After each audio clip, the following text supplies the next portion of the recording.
woman is sitting across from a fertility specialist, listening to him explain why the embryo transfer failed for the third time. Her husband is holding her hand. What she does not know is that her husband has already fathered a child with a woman who lives 11 minutes from their house. The child is 14 months old, and the woman has been sending him monthly photos to a secret email account since the week after he and his wife started IVF treatment. A man opens a letter from the IRS informing him that he owes $430,000 in back taxes on income he never received from a business he never registered in a state he has never lived in. His wife of 9 years has been running a company under his name and social security number for 3 years. She filed the taxes incorrectly on purpose.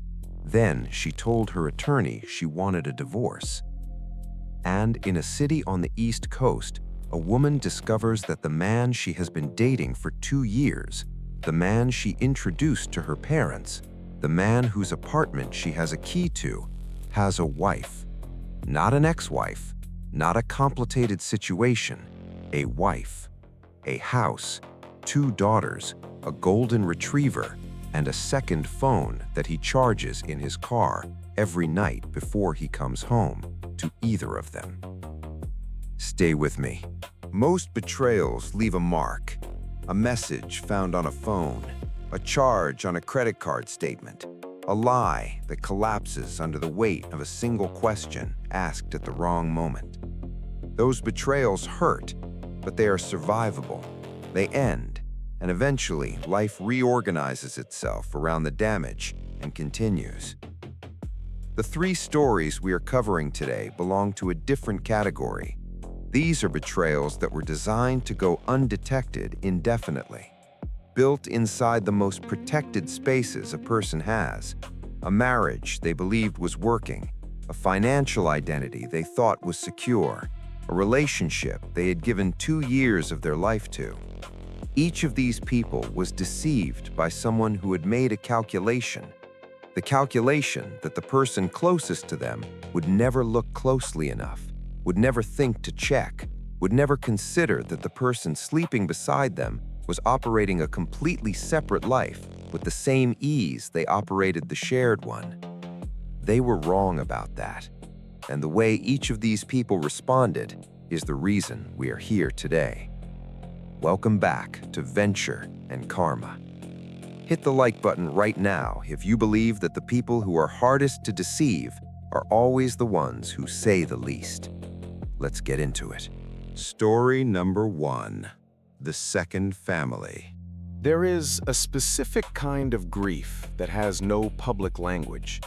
The grief of a couple who cannot have children is one of the most private, sustained, and structurally isolating experiences a marriage can pass through.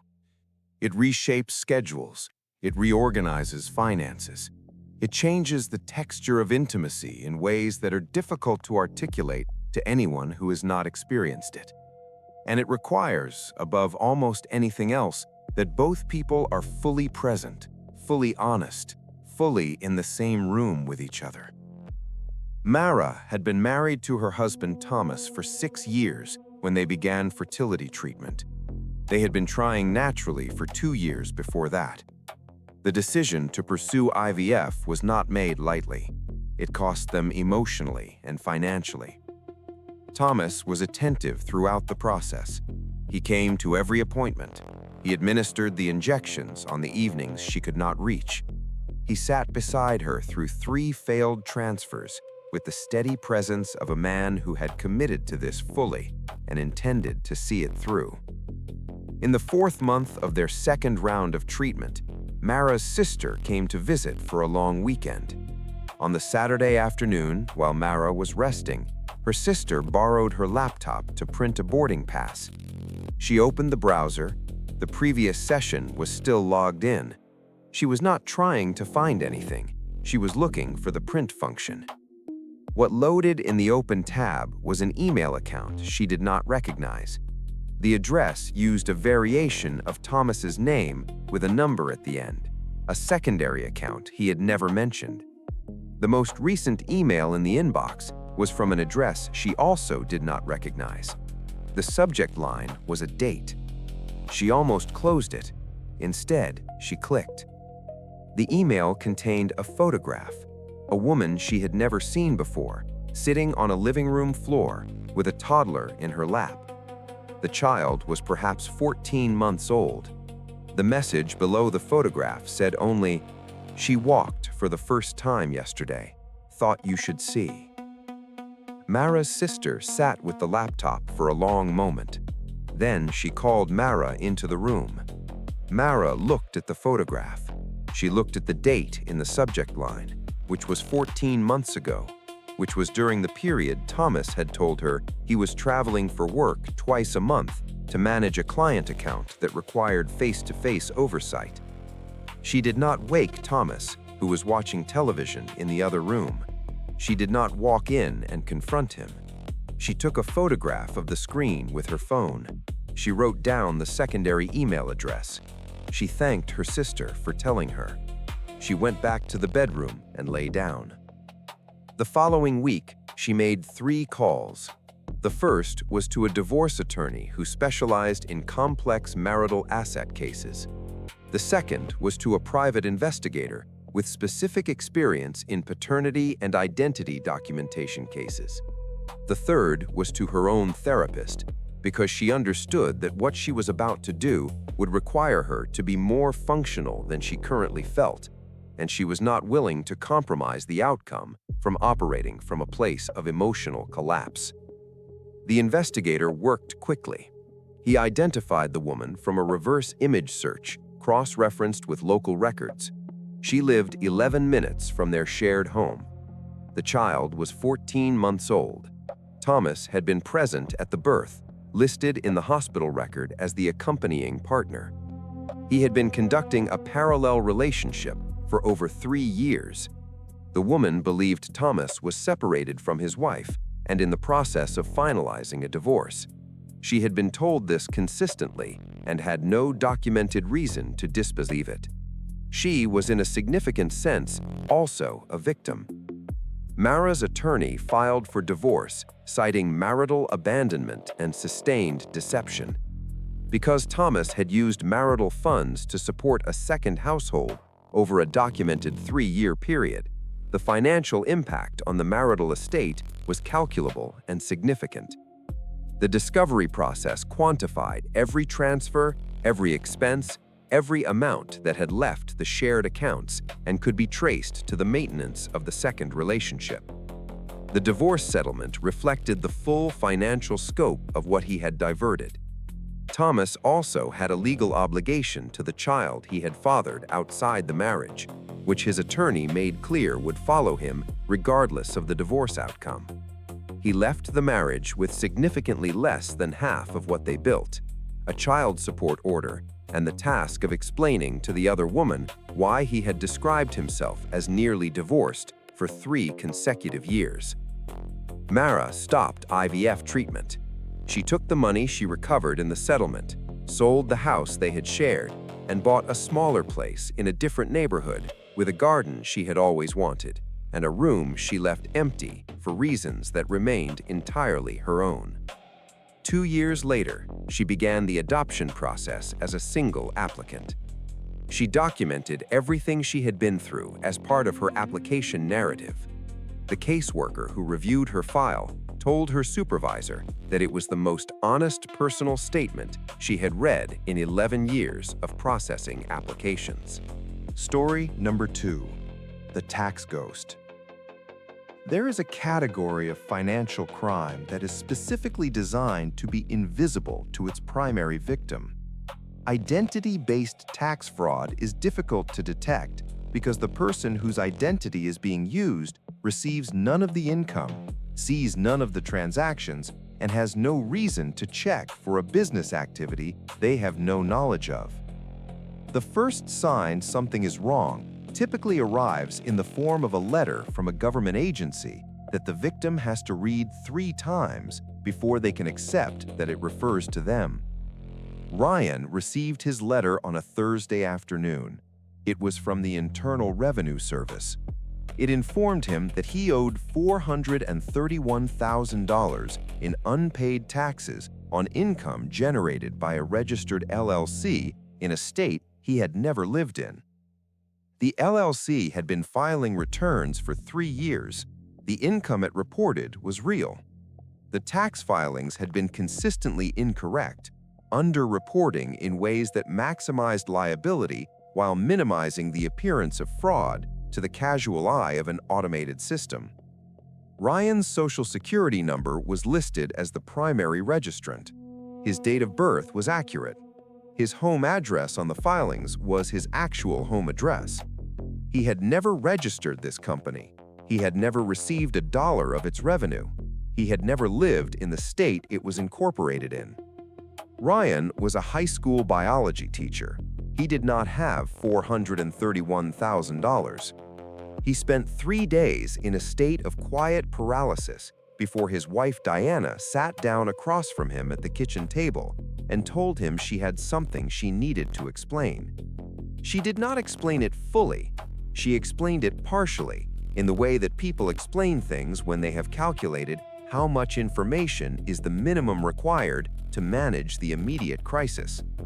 She told him she had started a small business 2 years ago. She told him she had used his information to register it because her own credit history would have prevented her from securing the initial business accounts. She told him it had gotten complicated. She told him she was sorry. Ryan listened to this. He asked her one question. He asked her why she was telling him this now and not before the IRS letter arrived. She did not answer that question. Ryan called a tax attorney that afternoon. The attorney's investigation took 5 weeks and produced a picture significantly more complete than the one Diana had offered. The LLC had generated over $2 million in revenue across 3 years of operation. Diana was the de facto operator, primary account holder, and sole beneficiary. Ryan's identity had been used not only for the registration, but for the business banking accounts, the lease on a commercial space the business operated from, and 3 separate lines of business credit. The tax liability existed because Diana had filed the returns incorrectly in a way that maximized her ability to retain cash while deferring the tax obligation onto a name she did not believe would ever check. Ryan's attorney contacted the IRS directly with the full documentation. Because Ryan could demonstrate he had no knowledge of or access to the business, no receipt of any income, and no participation in the filing of the returns, the primary liability shifted. The IRS opened a criminal investigation into Diana for identity theft and tax fraud. Ryan filed for divorce simultaneously. Diana's attorney argued that the business was a marital asset and that Ryan was entitled to a share of its value. Ryan's attorney submitted the IRS criminal referral, the full documentation of the identity theft, and an itemized accounting of the damage to Ryan's credit profile, which had been materially impacted by the business credit lines opened without his knowledge. The judge was not receptive to Diana's asset argument. The divorce settlement awarded Ryan a financial recovery equivalent to the projected cost of the credit remediation process, the legal fees he had incurred, and a portion of the business revenue generated using his identity, calculated as unjust enrichment under applicable marital law. Diana's plea negotiation with the federal prosecutor resulted in 18 months of supervised release, full restitution, and a permanent bar from serving as a registered agent on any business entity. Ryan spent 14 months working with a credit specialist to restore his financial profile to its pre-fraud state. He has since moved to a smaller city, teaches at a school he describes as the best professional environment he has been in, and checks his credit report every 90 days with the specific attentiveness of a person who has learned exactly what inattention costs. 2 stories in, and I want you to notice something that both of these cases share. In both of them, the person doing the deceiving chose their target because of proximity, because they were the closest person, because they were trusted completely, because their name, their credit, their emotional attention were available to be used in ways they would never think to monitor. Proximity is not protection. Sometimes it is the vulnerability itself. The third story today is different from the first two in one important way. Mara and Ryan were deceived by people they had legally committed to. The woman in this final story was deceived by someone she had simply loved. There was no legal contract. There was no shared asset. There was only 2 years of consistent, specific, sustained dishonesty, executed with the confidence of someone who had done it before and expected to do it again. She did not have the legal infrastructure available to Mara or Ryan. She had something different. She had patience, and she had a specific skill set that her boyfriend had no idea she possessed. Story number 3, the second phone. Claudia had been dating Marcus for 2 years when she found the phone. Not found in a dramatic sense, not discovered hidden in a shoebox or taped behind a drawer. She found it because she was in his car, waiting for him to come back from the pharmacy, and her own phone was at 1% battery, and she needed to look up a restaurant address, and she opened the center console looking for a cable. The phone was a different model from his regular one, cheaper, older, sitting at the bottom of the console beneath a parking receipt and a folded gym schedule. Claudia picked it up. It was not password protected. The home screen showed missed notifications from a messaging application. The name at the top of the most recent thread was saved as a heart emoji. Claudia had about 90 seconds before Marcus would return. She did not read the messages. She did not have time. She took 7 photographs of the screen with her own phone before the battery died.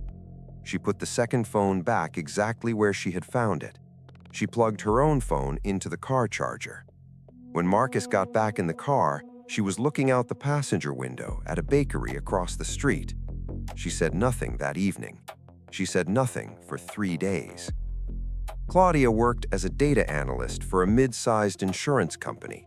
Her professional function was to identify patterns in large data sets and determine whether those patterns indicated legitimate activity or something that required closer examination. She applied that function to Marcus. She reviewed 2 years of observable behavior with the dispassion of someone reviewing a dataset she had no personal stake in. The overnight work trips that had begun about 8 months into their relationship. The Saturday mornings he went to the gym but came back without the specific physical tiredness gym mornings usually produced. The way his demeanor shifted slightly on Sunday evenings in a direction that she had attributed to work-related anxiety, but that she now reframed as something else entirely.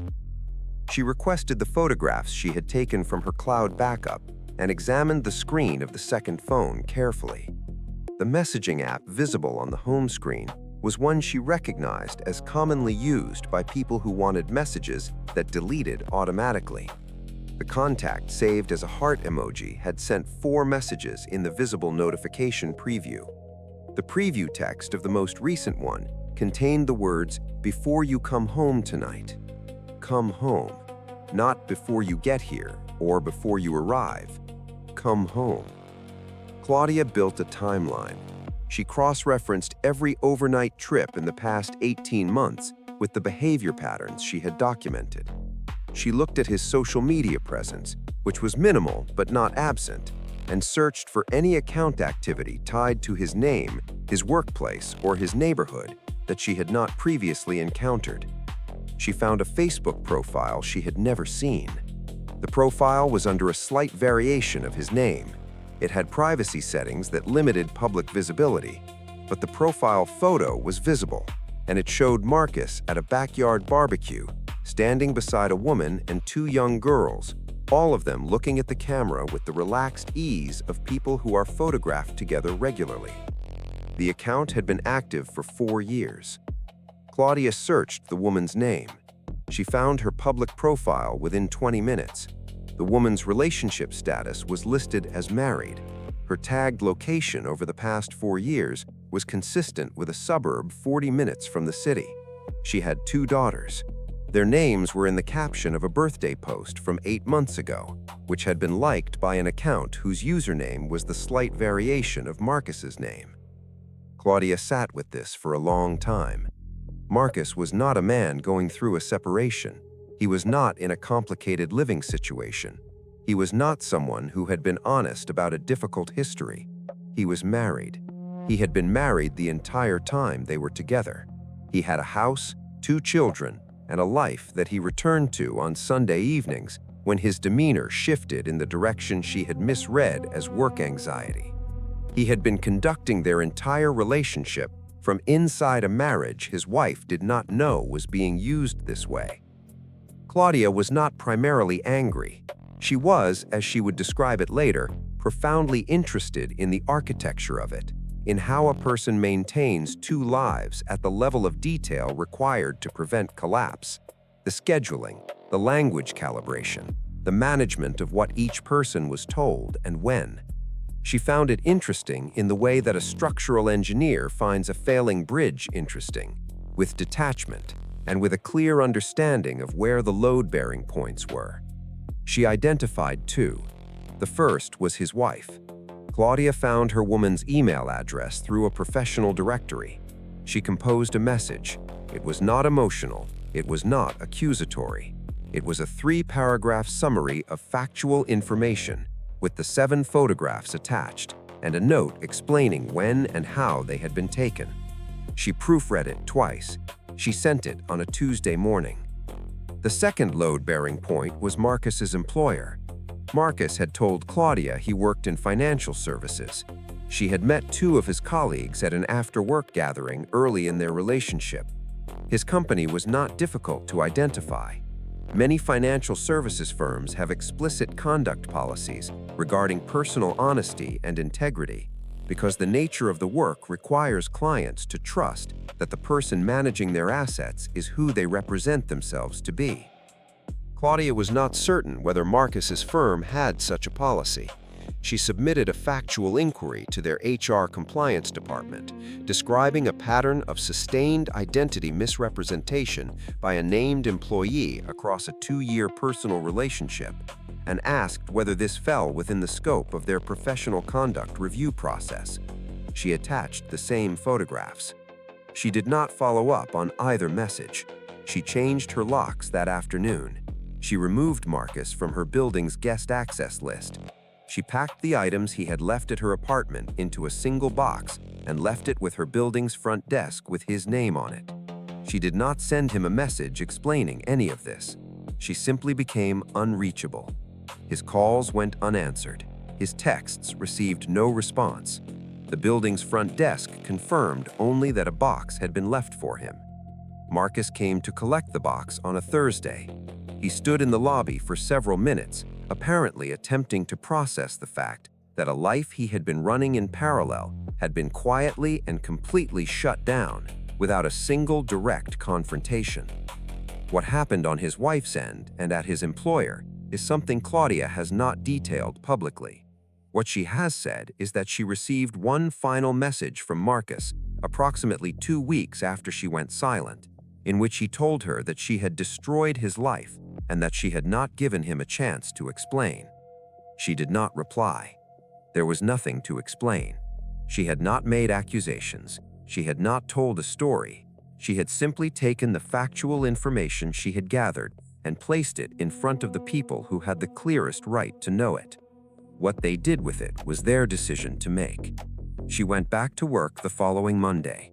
She trained for a half marathon that autumn. She started a ceramics class she had been meaning to take for 2 years and found, somewhat to her own surprise, that she was good at it. She still checks the center console of any car she gets into before she agrees to wait inside it alone. Not with suspicion, just with attention. The way a person who learns the cost of inattention carries that knowledge forward, lightly but permanently.